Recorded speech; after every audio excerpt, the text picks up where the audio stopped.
Tumultuous time in Greek history, and the life of his father was under threat.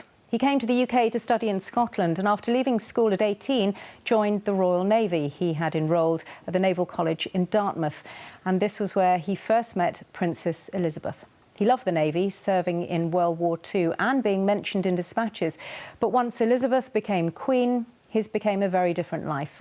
Our royal correspondent Simon Vigar looks back now on the life of Prince Philip. Fact that he was in the Royal Navy, and of course he was mentioned in dispatches. He had a very distinguished career in the Navy, and he left that to be the Queen's consort. And at the time, that must have been extraordinary and quite a big decision. Well, news of the Duke's death was announced by Buckingham Palace just after 12 o'clock today. A formal announcement was put on display there shortly afterwards, and people began to lay flowers outside the gates, although the government is advising people not to gather outside royal residences or leave flowers there. Let's speak now to our chief correspondent, Tessa Chapman, who is at Buckingham Palace for us. And Tessa, just describe to us what the mood is like there.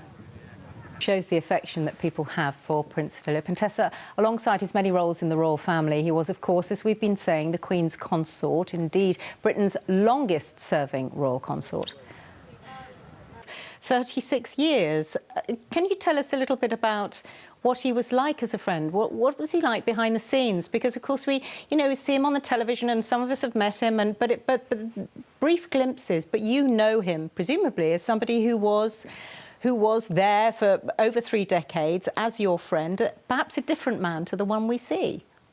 The death of the Duke of Edinburgh. Let's hear the thoughts of the public, perhaps some political reaction as well. Go to 2 of our reporters now, Alan Jenkins, who joins us from Holyrood House in Edinburgh, and Vincent McAviney, who's at Hillsborough Castle in Northern Ireland. And Alan, first, what's the mood like there?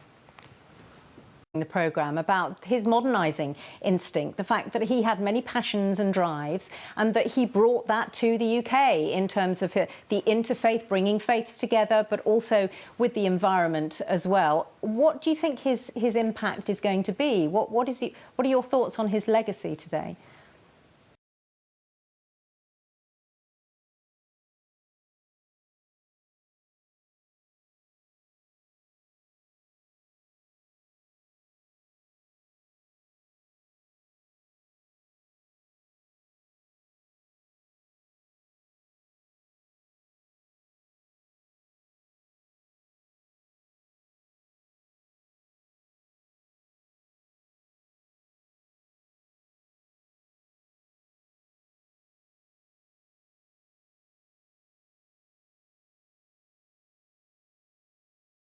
Speak now once again to Martin Palmer, who's was a close friend of Prince Philip, and they were friends for...